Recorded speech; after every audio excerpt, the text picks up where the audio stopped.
I'm Mackenzie, 34, and last month I became a millionaire overnight with a lottery ticket I bought on a whim. When I refused to give half to my sister Brooke, my parents' golden child, all hell broke loose.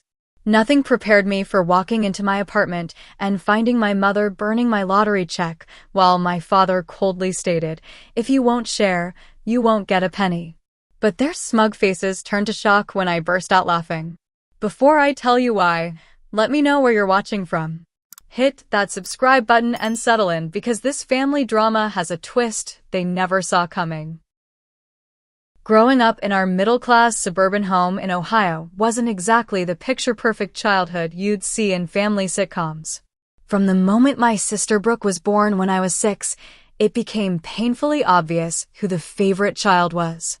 While most parents try to hide their preferences, mine never bothered with such pretenses. When Brooke wanted dance lessons, they found the money.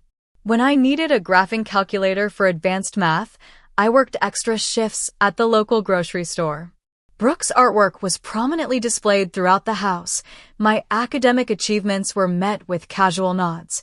"That's nice, Mackenzie, but did you see what Brooke made today?" Don't get me wrong, my parents weren't monsters.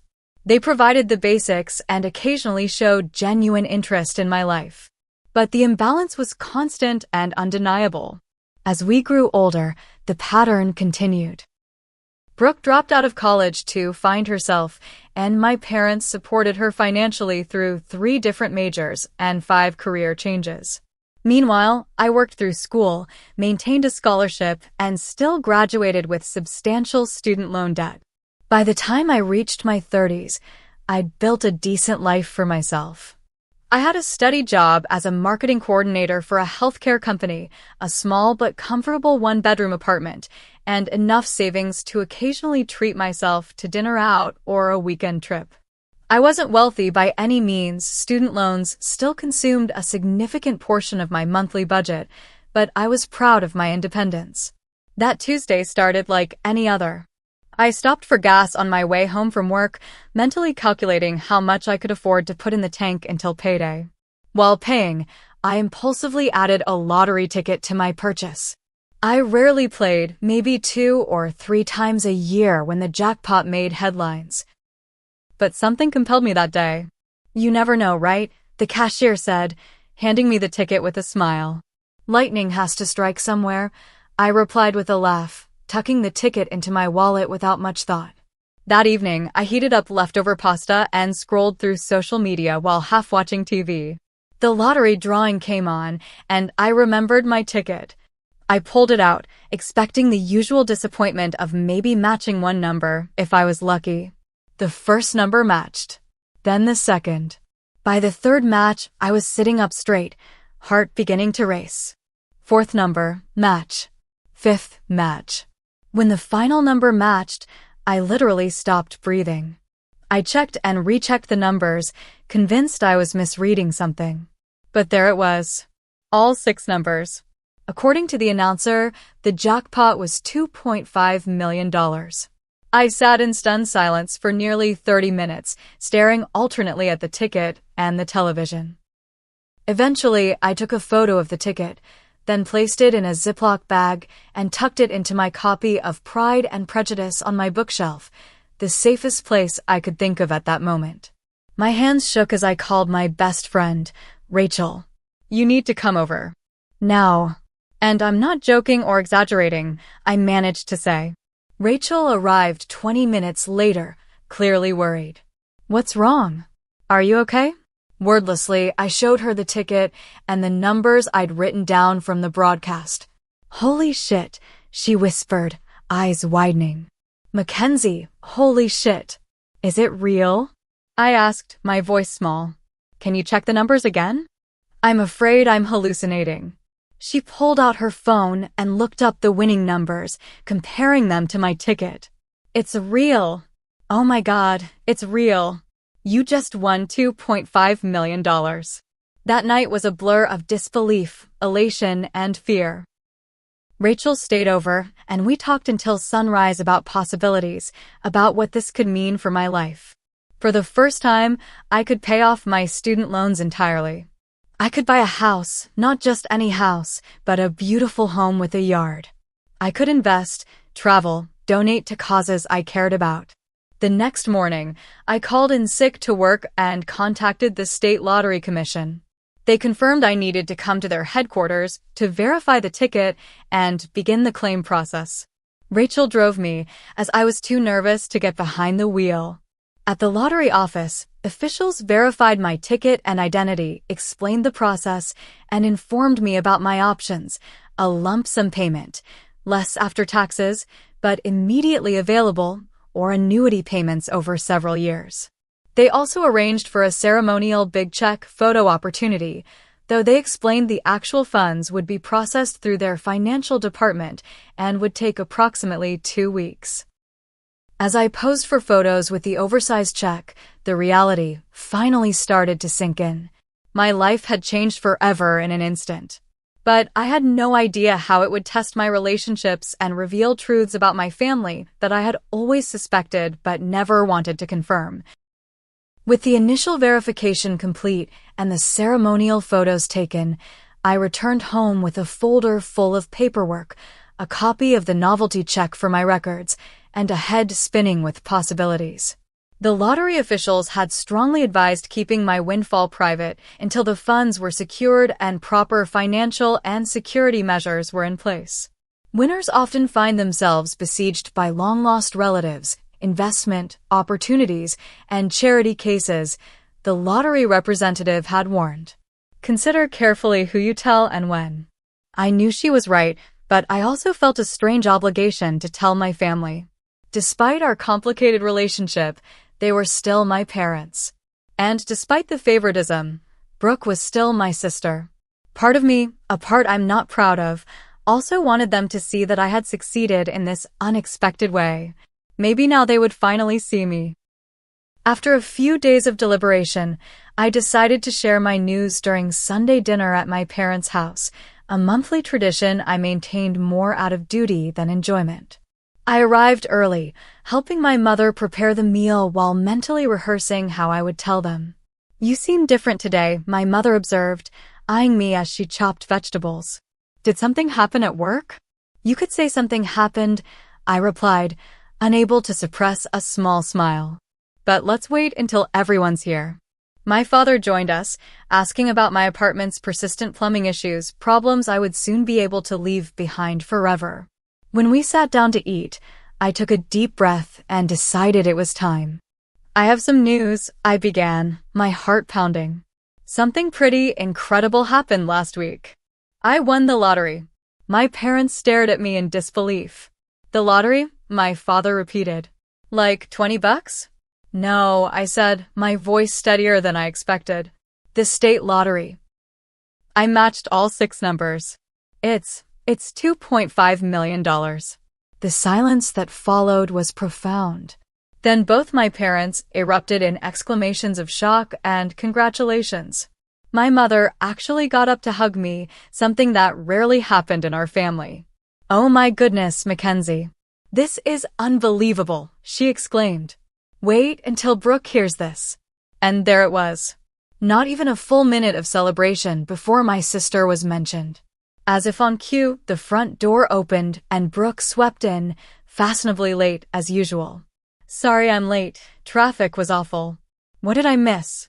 My mother practically tripped over herself rushing to deliver the news. Mackenzie won the lottery. $2.5 million. Brooke's expression shifted rapidly from surprise to excitement to something more calculating. She hugged me with unusual enthusiasm. "That's amazing, Mac. We're going to have so much fun with this." I felt a knot forming in my stomach at her use of we.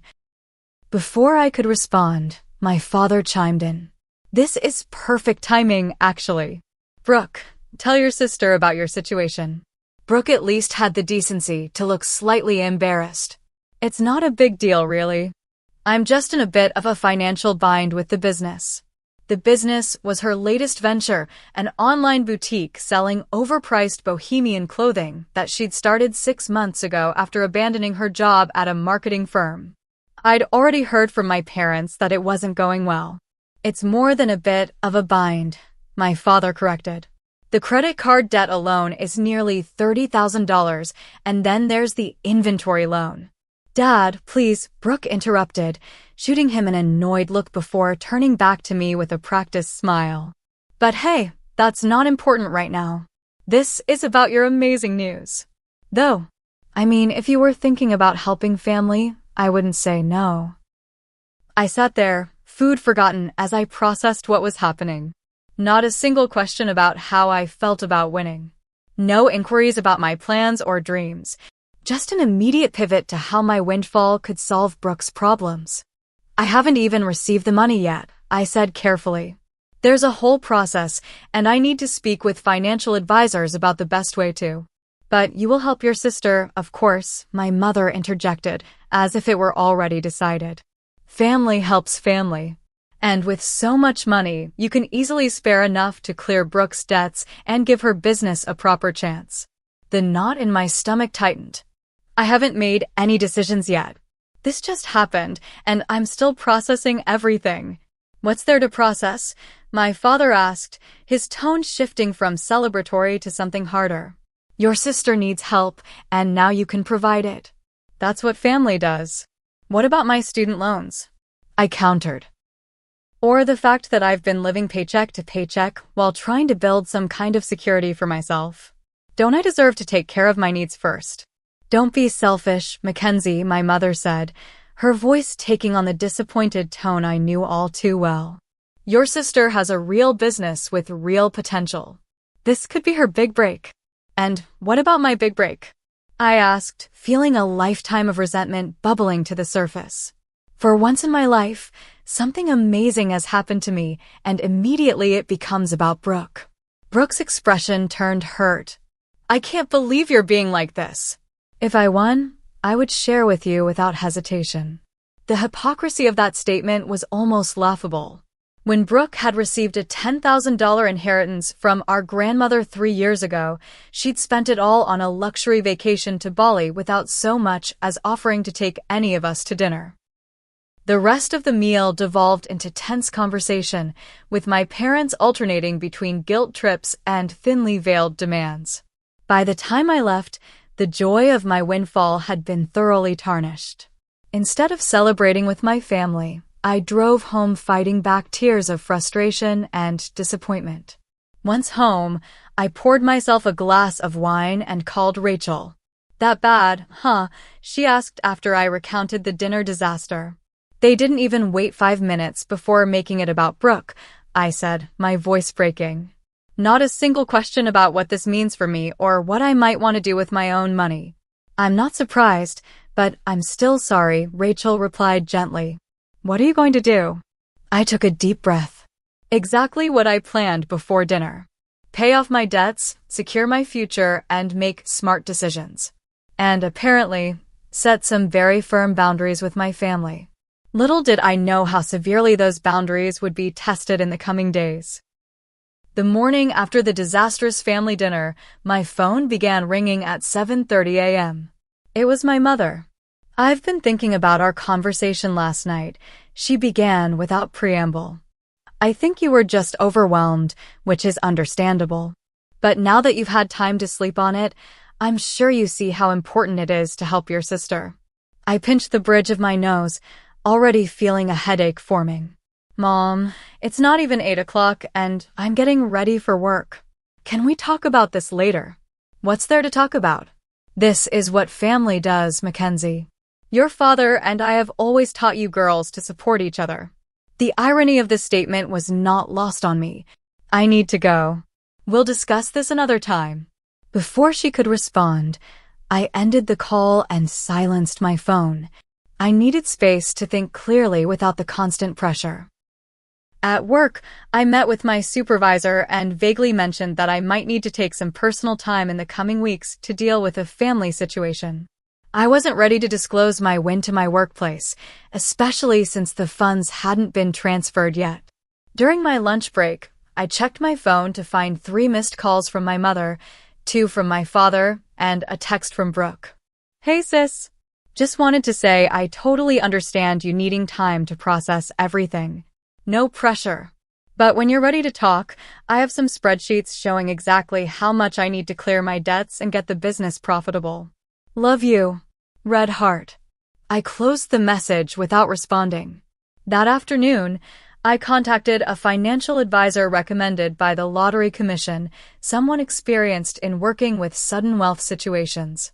We scheduled an appointment for the following day. That evening, the calls continued. My father's voicemail was particularly pointed. Mackenzie, your mother is very upset by your behavior. We raised you better than this. Call us back immediately so we can discuss how you're going to help your sister. I didn't return the calls. Instead, I researched financial planning for lottery winners and made notes of questions to ask during my appointment. The next morning, my financial advisor, Ms. Thornton, walked me through the realities of my winnings. After taxes, the lump sum would be closer to $1.4 million, still life-changing, but not the full $2.5 million advertised. The first priority should be establishing an emergency fund and paying off high-interest debts, she advised. Then we can discuss diversified investments for long-term growth and security. When I mentioned my family's expectations, she frowned. Unfortunately, this is very common with lottery winners. I always advise my clients to establish clear boundaries early. Any gifts to family should be carefully considered and formally documented to avoid ongoing expectations. I left her office with a preliminary financial plan and a stronger resolve to protect my newfound security. But my family wasn't making it easy. That evening, I received a group text from my mother, including both my father and Brooke. We're all getting together tomorrow evening at 7 to discuss the family financial plan now that Mackenzie has come into this blessing. Mackenzie, please bring whatever paperwork you have so far so we can understand the timeline. I stared at the message in disbelief. The audacity of scheduling a family financial plan meeting without even consulting me was staggering. I replied simply, I won't be attending. My financial decisions are my own to make. The response was immediate and heated. My father called, and when I didn't answer, he left a voicemail. Your behavior is completely unacceptable. After everything we've done for you, this is how you repay us? By turning your back on your own sister when she needs help? I'm extremely disappointed in you. The barrage continued through the next day. Brooke tried a different approach, sending a long emotional text about how her business was her dream and how with just a small portion of my winnings, she could make it successful and pay me back someday. Meanwhile, I returned to the Lottery Commission to finalize my decision to take the lump sum payment. I participated in the official big check ceremony for their press materials, holding the oversized novelty check while cameras flashed. The lottery officials again reminded me that the actual funds would be processed within 2 weeks. After the ceremony, I stopped by a secure post office box I had rented and deposited the ceremonial check, along with copies of all my lottery documentation. The originals were stored in a safe deposit box at my bank. I was taking no chances with these important papers. When I arrived home that evening, I found my parents and Brooke sitting in their car outside my apartment building. My stomach dropped as I parked and reluctantly approached them. We need to talk, my father said firmly. Since you wouldn't come to us, we've come to you. I glanced around the parking lot, aware that this was not a conversation I wanted to have in public. Fine, but I have nothing new to say. Once inside my small apartment, the tension was palpable. My mother immediately began examining the space with thinly veiled disapproval, while my father positioned himself commandingly in the center of the living room. Brooke perched on the edge of my couch, looking uncomfortable but determined. This has gone on long enough, my father began. You've had time to process your good fortune, and now it's time to discuss how this will benefit the family. Specifically, my mother added, how much you'll be giving to Brooke to clear her debts and properly fund her business. I took a deep breath. I've thought about this a lot, and I've decided that I need to secure my own future first. I have student loans to pay off, retirement to plan for, and student loans, my father interrupted incredulously. You're going to be a millionaire. Who cares about student loans? I do, I replied firmly. I've worked hard to stay afloat with those payments for years. And the money isn't as much as you think after taxes. But still plenty to help your sister, my mother insisted. Brooke leaned forward. Mac, I only need about $80,000 to clear everything and have a proper marketing budget. That's nothing compared to what you're getting. $80,000 is not nothing, I countered. And what happens when that runs out? Will you need another infusion of cash in 6 months? That won't happen, Brooke insisted, though her eyes slid away from mine. This is different. I just need a proper chance. Like the proper chance you had with graphic design? Or interior decorating? Or becoming a yoga instructor? I couldn't keep the bitterness from my voice. Each time, Mom and Dad supported you financially, and each time, you abandoned it when it got difficult. That's enough, my father said sharply. Your sister is trying to build something of her own. All she needs is adequate capital, which you now have in abundance. This is about family responsibility, Mackenzie. Where was this family responsibility when I was working 2 jobs to pay for college? I asked, years of resentment finally spilling over. Where was it when I needed help with the down payment for a car so I could get to work? You've always had different standards for Brooke and me. That's not true, my mother protested weakly. It is true, and we all know it, I said, my voice trembling slightly. For once in my life, something good has happened to me, and I deserve to enjoy it without guilt or manipulation. The argument continued for over an hour, growing increasingly heated. My parents cycled through guilt, anger, and even attempts at negotiation. What about $40,000 instead? Brooke alternated between playing the victim and making veiled accusations about my character. Finally, emotionally exhausted, I asked them to leave. I've made my decision. I won't be bullied or manipulated into changing my mind. My father's face hardened. If this is your attitude, don't expect to remain part of this family.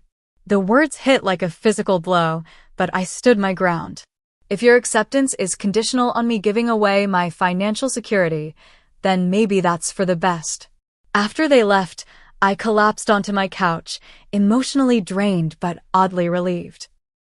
I had finally stood up for myself after decades of accepting second-place status in my own family. But I knew this wasn't over, not by a long shot. I called Rachel and asked if I could stay at her place for a few days. I need some space from my family, and I don't trust them not to show up again. Of course, she said immediately. Pack a bag and come over. Wine will be waiting. As I packed enough clothes for a few days, I had no idea how prophetic my distrust would prove to be. I spent 3 relatively peaceful days at Rachel's apartment, going to work as usual but returning to her place rather than my own. My family continued their campaign of calls and texts, but I responded minimally, usually with simple variations of my decision is final. On the 4th day, I realized I needed to retrieve some work documents I'd left at my apartment. Rachel offered to go with me, but she had an important meeting she couldn't miss. I'll be fine, I assured her. I'll grab what I need and be out in 10 minutes. I chose my lunch break, thinking my family would be at work or otherwise occupied. As I approached my apartment door, everything seemed normal. I unlocked it and stepped inside, immediately sensing something was wrong. There were voices coming from my living room. I froze, heart pounding, before recognizing my parents' voices. They were in my apartment. For a moment, I considered backing out quietly and calling the police. But anger overrode caution, and I strode into the living room. What are you doing in my apartment? I demanded. My mother and father were standing by my coffee table. Between them, in a small metal trash can I recognized from my own kitchen, flames were rising from what looked like paper. With a jolt of horror, I realized what was happening. My mother was burning what appeared to be my lottery check. My father turned to me, his expression cold and determined. If you won't share, you won't get a penny. I rushed forward, but the damage was already done.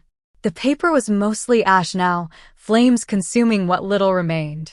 My mother stepped back, a look of grim satisfaction on her face. Now we can discuss a fair arrangement, she said. since you'll need to reapply for the prize. I stared at them in shock, my mind racing to process what had just happened. How had they gotten in? What exactly had they burned? And most importantly, did they really think this would work? How did you get into my apartment? I managed to ask, my voice surprisingly steady despite the adrenaline coursing through me. We still had the spare key you gave us last year when you had the flu, my father replied matter-of-factly. You never asked for it back. The violation of my space, the calculated nature of their actions, it was almost too much to comprehend. And yet, as the initial shock began to fade, something unexpected happened. I started to laugh. It began as a small chuckle and quickly grew into full-blown laughter. My parents exchanged confused glances, clearly unprepared for this reaction. What's so funny? My mother demanded. Do you think this is a joke? I struggled to compose myself, wiping tears from my eyes. Actually, yes. This is hilarious. You've lost your mind, my father said, his confidence wavering slightly. No, I finally found clarity, I replied, my laughter subsiding but a smile remaining on my face. Do you really think that's the actual lottery check? Now it was their turn to look confused. My mother glanced at the smoldering remains in the trash can. What do you mean? We saw the photos online from the lottery commission. You holding the check. That oversized check is a prop for photos, I explained, feeling a strange calm settle over me. It's not the actual payment method. No lottery commission hands out real checks for millions of dollars like that. Their expressions began to shift from confusion to uncertainty. The actual payment is being processed electronically, I continued. What you just burned was a commemorative copy I received as a souvenir. It has no monetary value whatsoever. The color drained from my mother's face. My father, always quick to bluster when challenged, shook his head. You're lying. You're just saying that because we destroyed it. In response, I pulled out my phone and opened my email, turning the screen toward them to show a message from the Lottery Commission confirming my electronic funds transfer was being processed. The money will be deposited directly into an account I've set up specifically for this purpose, I said calmly. There was never a real check to burn. The silence that followed was deafening. My parents stood frozen, the reality of their failed manipulation sinking in. Finally, my mother spoke, her voice small and suddenly conciliatory. Mackenzie, we were just trying to break into my apartment and destroy what you thought was my financial security? I finished for her. Yes, I can see that.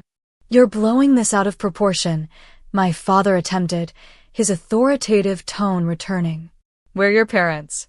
We were just trying to bring you to your senses. By committing breaking and entering and attempted destruction of property, I shook my head in disbelief. Do you have any idea how unhinged that sounds? Just then, the front door opened and Brooke walked in, carrying a takeout bag. She stopped short when she saw me. Oh, you're here. She looked nervously between me and our parents. I was just bringing lunch for Mom and Dad while they talked to you. While they trespassed in my apartment and tried to destroy what they thought was my lottery check, I corrected, watching her eyes widen. I didn't know they were going to do that, she protested quickly. They just said they were going to wait for you to come home so we could all talk again. Whether she was telling the truth or not didn't really matter anymore. The fact that any of them thought it was acceptable to enter my home without permission spoke volumes. All of you need to leave. Now. My voice was steady, but there was no mistaking the finality in it. Mackenzie, please, my mother began, her tone shifting to pleading. We made a mistake. We were just so worried about the family being torn apart over money. No, I countered. You were worried about losing access to money you believe you're entitled to. There's a difference. After everything we've done for you, my father started. That's exactly the problem, I interrupted. You've convinced yourselves you've done so much for me, when the reality is I've been largely on my own since I was a teenager. You're not entitled to my lottery winnings, and your actions today have shown me exactly who you are. I moved to the door and held it open. Leave now, or I call the police and report a breaking and entering. Your choice. They gathered their things in stunned silence. As Brooke passed me at the door, she paused. This isn't fair. You're being cruel. No, Brooke, I replied quietly. Cruel is expecting someone to sacrifice their financial security for your series of failed ventures. Cruel is supporting parents who would break into your sister's apartment to destroy her property.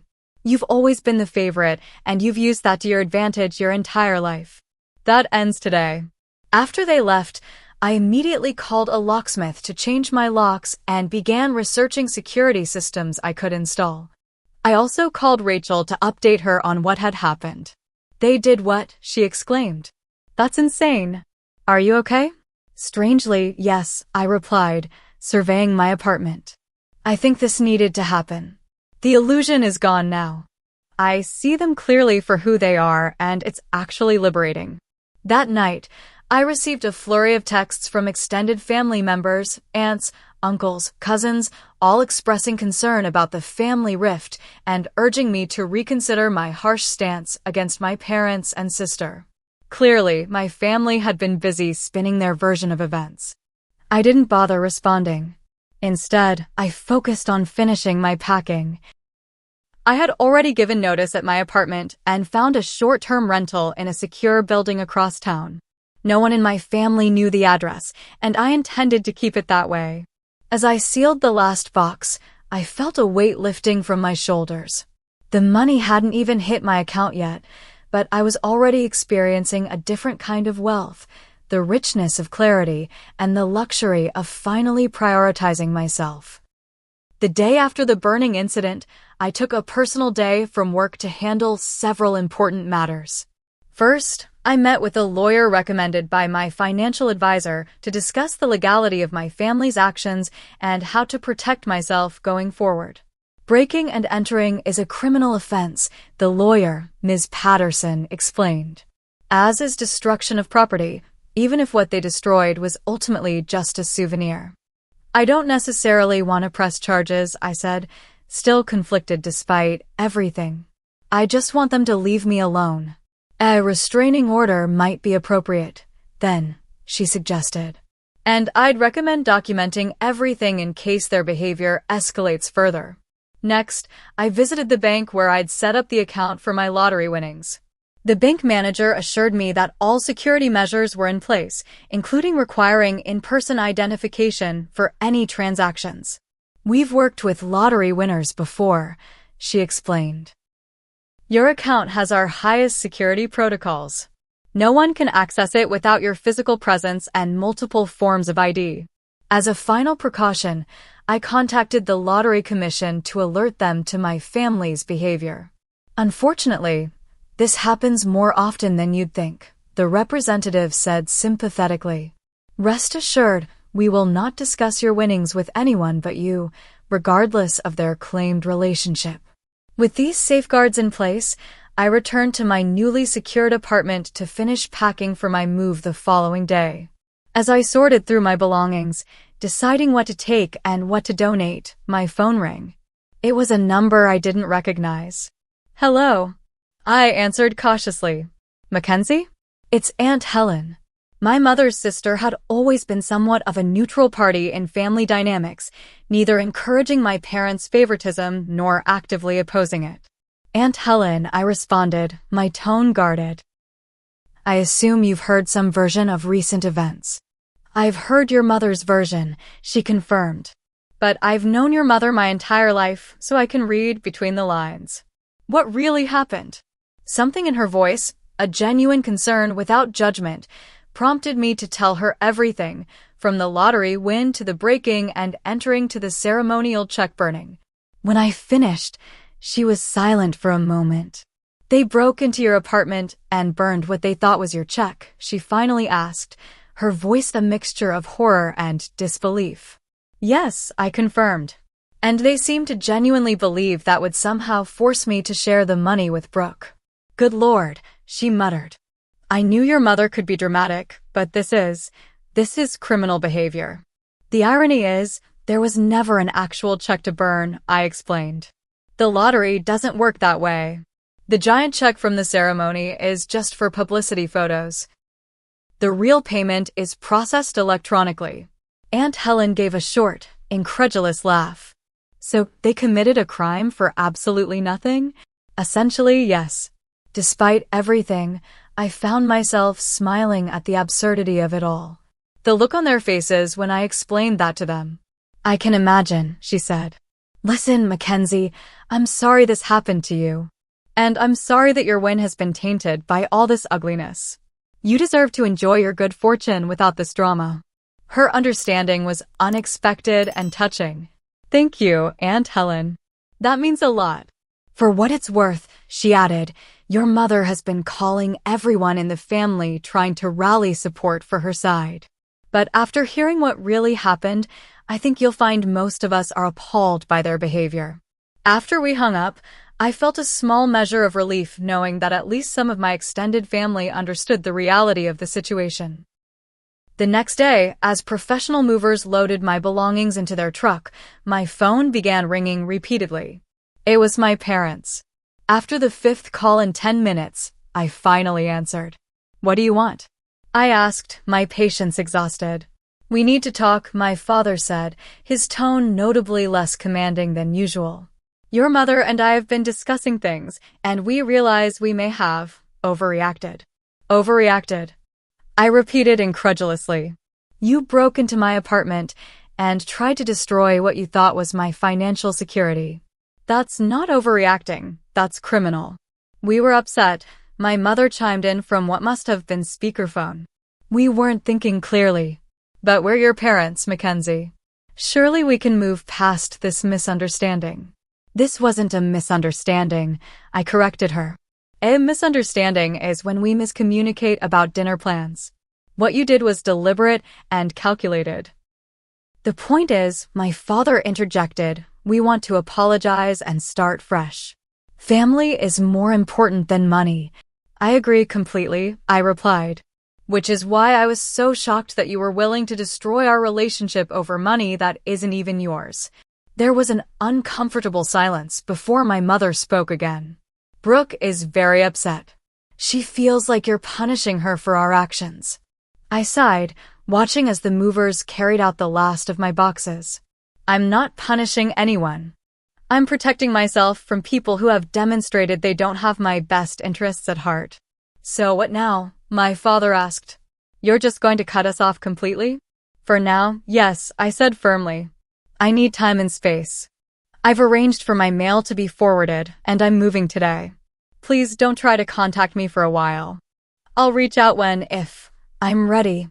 You can't just disappear, my mother protested. We're your family. Family doesn't break into each other's homes and destroy their property, I reminded her. I have to go now. As I ended the call, a text came through from Brooke. I know you're angry, but you're being unfair. I had nothing to do with what Mom and Dad did. Call me when you stop being so selfish. The lack of self-awareness was staggering. I blocked her number without responding. That afternoon, as I was settling into my new apartment, a modern one-bedroom in a secure building with a 24-hour doorman, I received an email notification from my bank. The lottery funds had been deposited. It was official. I was now a millionaire. I sat on my new couch, surrounded by half-unpacked boxes, and allowed myself a moment to truly feel the significance of this change in my life. Despite all the family drama, despite the betrayal and hurt, this was still an incredible blessing. My phone buzzed with a text from Rachel. All settled in? How's the new place? It's perfect, I replied. And the money just hit my account. Champagne time, she responded immediately. I'll be there in 30 minutes. We're celebrating properly this time. As I awaited Rachel's arrival, I reflected on how differently everything might have unfolded if my family had simply been happy for me. If they had respected my autonomy and my right to make my own financial decisions. If their love had truly been unconditional. But their actions had revealed important truths, painful ones, yes, but necessary to acknowledge. And perhaps that clarity was its own kind of fortune. When Rachel arrived with champagne and takeout from my favorite restaurant, We toasted not just to my financial windfall, but to new beginnings and true friendship. To boundaries, Rachel said, raising her glass. And to seeing people clearly, I added, clinking my glass against hers. As we ate and talked about my plans for the future, I felt a sense of peace settling over me. The money would change my life in many ways, but the most valuable change had already occurred. I had finally recognized my own worth and stood firm in protecting it. The weeks following my move were filled with a strange mix of exhilaration and adjustment. With Ms. Thornton's guidance, I systematically addressed my financial priorities. First came my student loans, nearly $68,000 worth of debt that had shadowed me since graduation.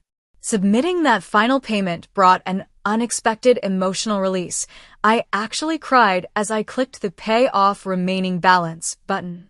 Next, I established a robust emergency fund and set up diverse investment accounts designed for long-term growth.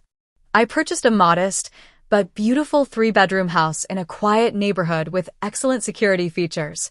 Nothing extravagant or flashy, just a solid, comfortable home that I owned outright, with no mortgage hanging over my head.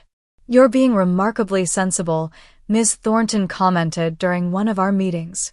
"Most clients in your position immediately buy luxury cars or take lavish vacations." "I've waited too long for financial security to risk it now," I explained. "Though I did book a 2-week trip to New Zealand for next month," I added with a smile. "I'm not completely boring." At work, I gave my notice, explaining to my surprised supervisor that I had come into an unexpected inheritance, a small lie that seemed safer than announcing a lottery win.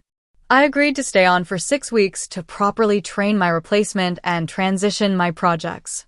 Through it all, I maintained my distance from my immediate family. They continued their attempts to contact me, sometimes apologetic, sometimes accusatory, but I held firm to my boundaries. I did, however, cautiously reconnect with a few extended family members who had reached out with genuine concern. Aunt Helen and I began meeting for coffee every other week. During one such meeting, she updated me on the family situation. "Your parents are telling everyone they're giving you space," she said with a knowing look. "But the reality is they're beside themselves that they can't find your new address. Have they shown any real remorse?" I asked, though I already knew the answer. She shook her head. "They're convinced they were justified in trying to help you see reason. Your mother actually said they did it because they love you too much to let you make such a selfish mistake." I sighed. "And Brooke?" Well, that's interesting," Aunt Helen said, leaning forward. "Her business has officially folded. Apparently, she took out some high-interest loans that she can't repay." "I'm sorry to hear that," I said, and was surprised to find I genuinely meant it. Despite everything, I didn't want my sister to suffer. "Don't be too sorry," Aunt Helen replied. "Your parents refinanced their house to bail her out." "Again?" "They what?" I was genuinely shocked. My parents were in their early 60s and had been planning to retire in the next few years. That's their retirement security. "I know," Aunt Helen said grimly. "I tried to talk them out of it, but they insisted Brooke had no other options. She could get a job like everyone else," I pointed out. "That's what I said. But you know how they are with her. Always the exceptional child who deserves exceptional support." The conversation left me troubled. While I had maintained my boundaries, I didn't wish financial hardship on my parents. I decided to consult with Ms. Thornton about potentially setting up a small retirement fund for them, not now, but perhaps in the future when emotions had settled. Meanwhile, I was discovering the joy of financial freedom coupled with purpose. With Ms. Thornton's help, I established a modest foundation focused on providing financial literacy education to young adults.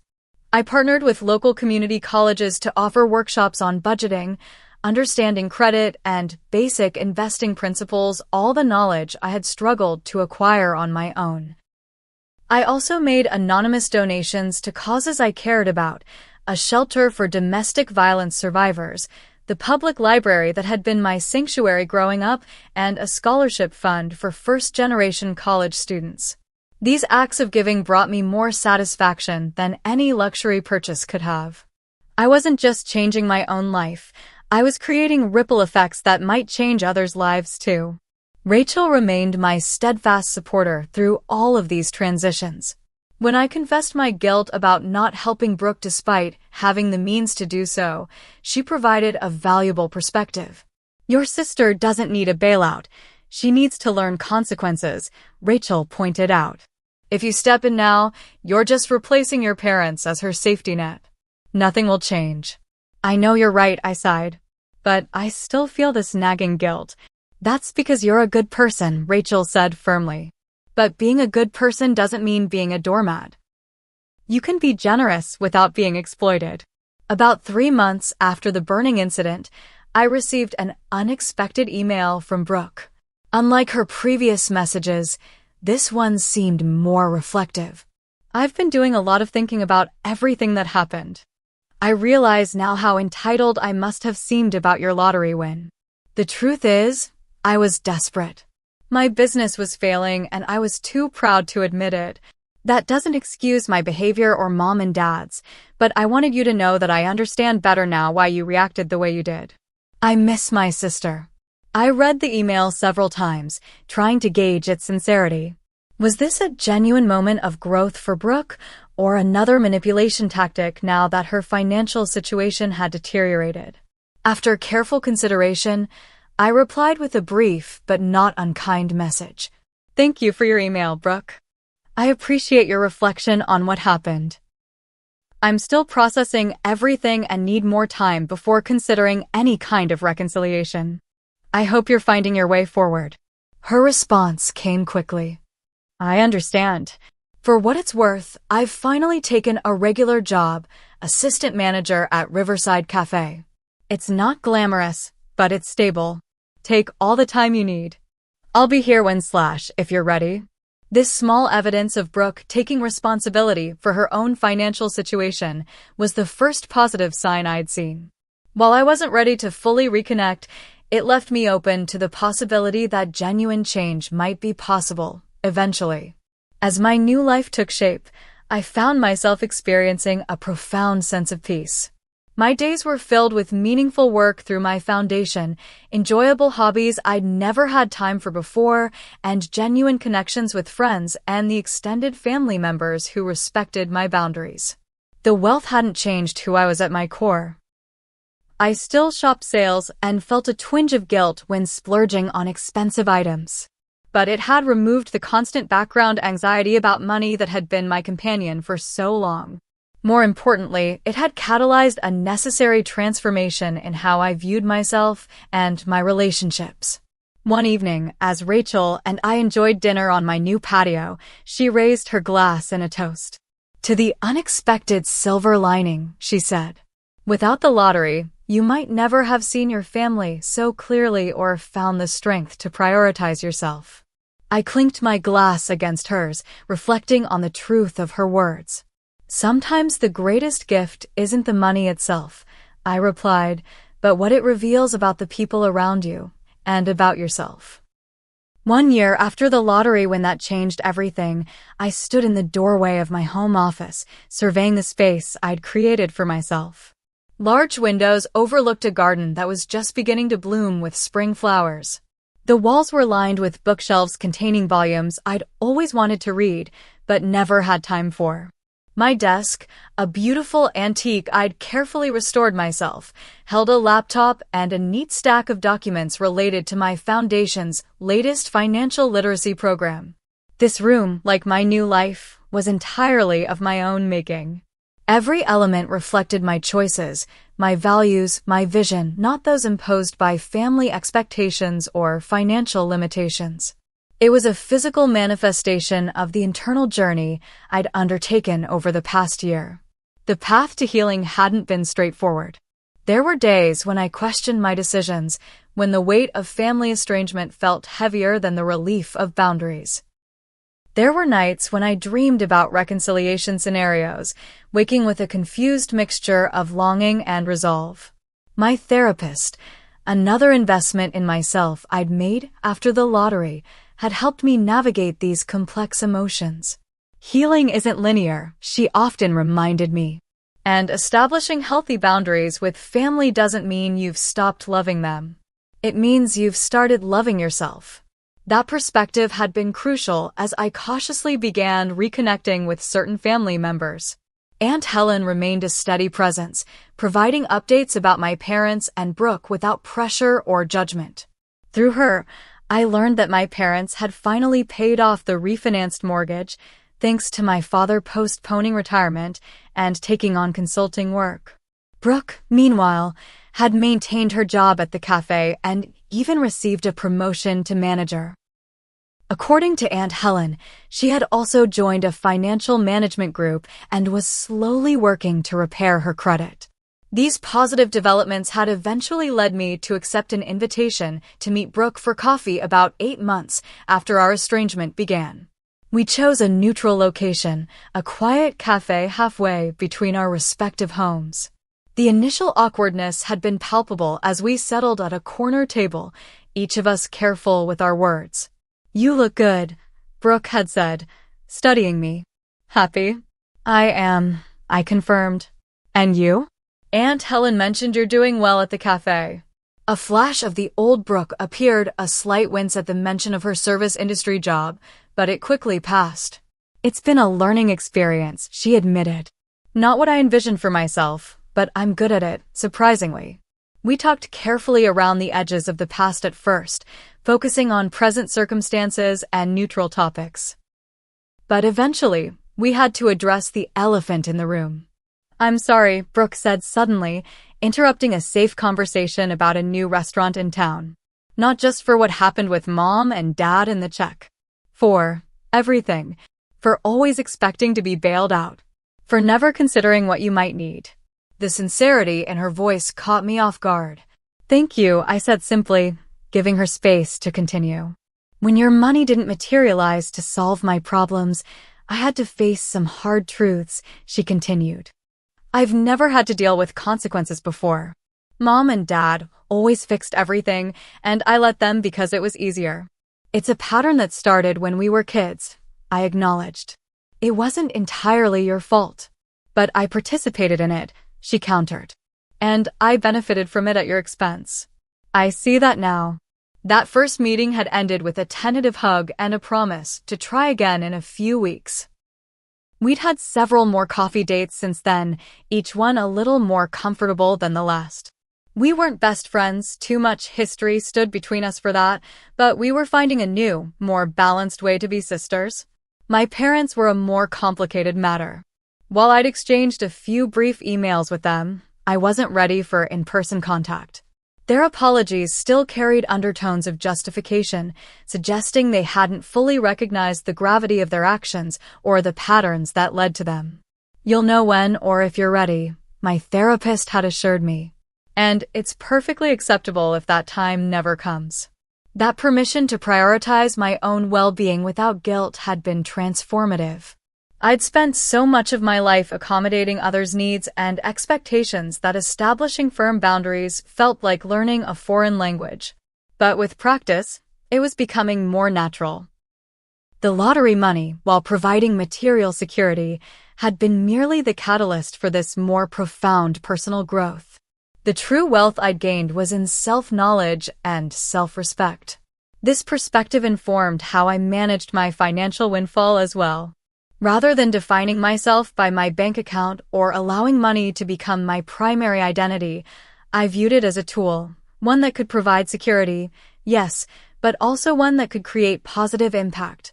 Through my foundation, I'd helped fund financial literacy programs that had reached over 500 young adults in the past year.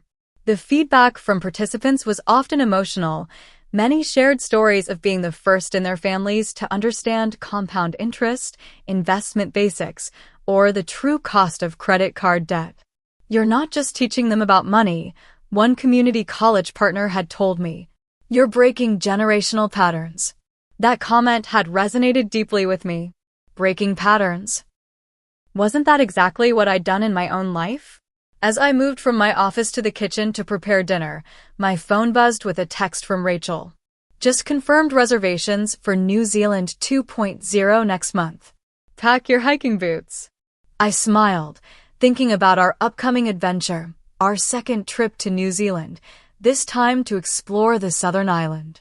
Rachel had been my rock throughout this transformative year, celebrating my victories and providing perspective during moments of doubt. Can't wait, I texted back. Thinking of adding a stop in Australia this time? Her reply was immediate. Yes, let's do it. The freedom to make such decisions, to travel, to explore, to expand my horizons, was something I never took for granted. Neither was the autonomy to choose how I spent my time.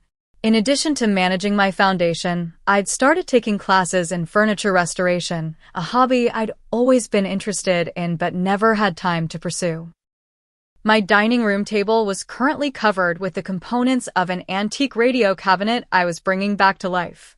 As I prepared a simple but delicious dinner of salmon and roasted vegetables, I reflected on how my relationship with money had evolved. The initial panic about making mistakes with my windfall had given way to confidence in my careful decisions. The fear that wealth might change me fundamentally had been replaced by the understanding that it had simply revealed and amplified who I already was.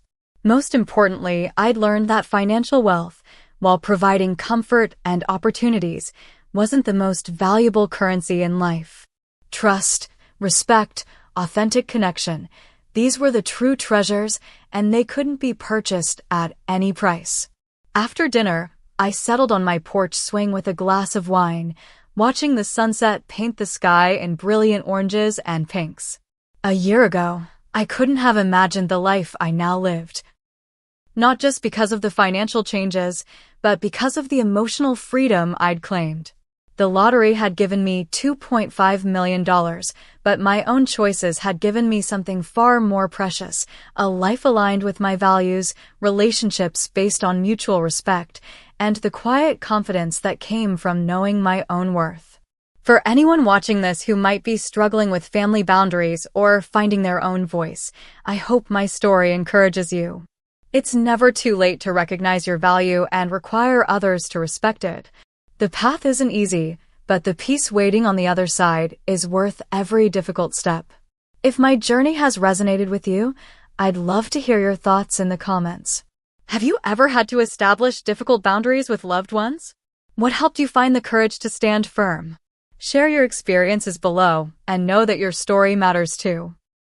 Don't forget to subscribe if you'd like to hear more real-life stories like mine, and hit that like button if this resonated with you. Thank you for listening, and remember, sometimes the greatest twist in your story is the moment you decide to become its author.